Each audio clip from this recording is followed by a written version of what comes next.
সকলোলৈকে নৱবৰ্ষৰ বহুত শুভকামনা জনালোঁ। আপোনালোকৰ নতুন বছৰটো ভালে ভালে পাৰ হওক তাৰে কামনা কৰিলোঁ।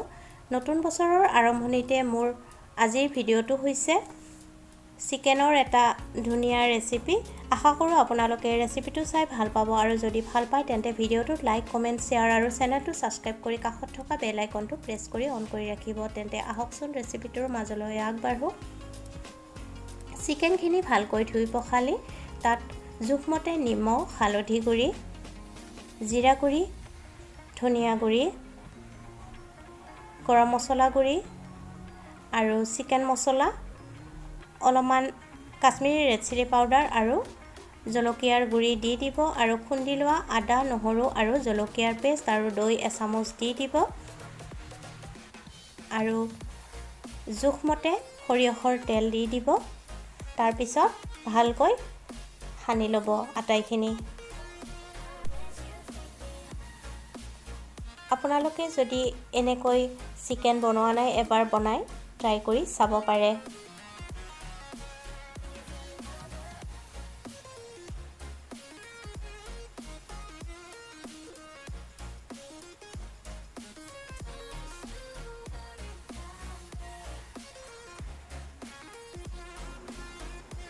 এতিয়া ঢাকি ৰাখিব 30 মিনিটৰ কাৰণে আৰু 30 মিনিট পিছত গেছত পেন এখন বহুৱাই ল'ব আৰু সানি লোৱা মাংসখিনি দি দিব।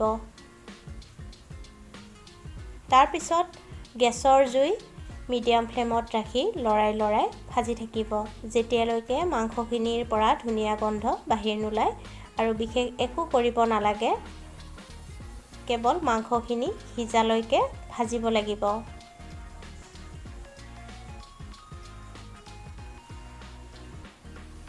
একেবাৰে সহজ, আপোনালোকে নিশ্চয় এনেকৈ এবাৰ ট্ৰাই কৰি চাব।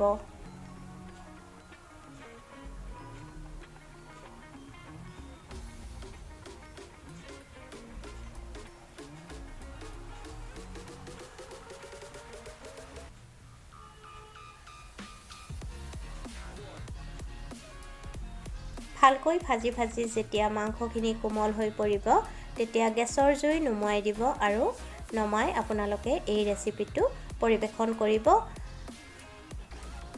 মোৰ এই ৰেচিপিটো চাই যদি আপোনালোকৰ ভাল লাগিছে তেন্তে ভিডিঅ'টোত লাইক, কমেণ্ট, শ্বেয়াৰ আৰু চেনেলটো ছাবস্ক্ৰাইব কৰি কাষত থকা বেল আইকনটো প্ৰেছ কৰি অন কৰি ৰাখিব। পুনৰ উপস্থিত হ'ম আন এটি নতুন ৰেচিপিৰ সৈতে। আজিলৈকে আহিলোঁ, ধন্যবাদ।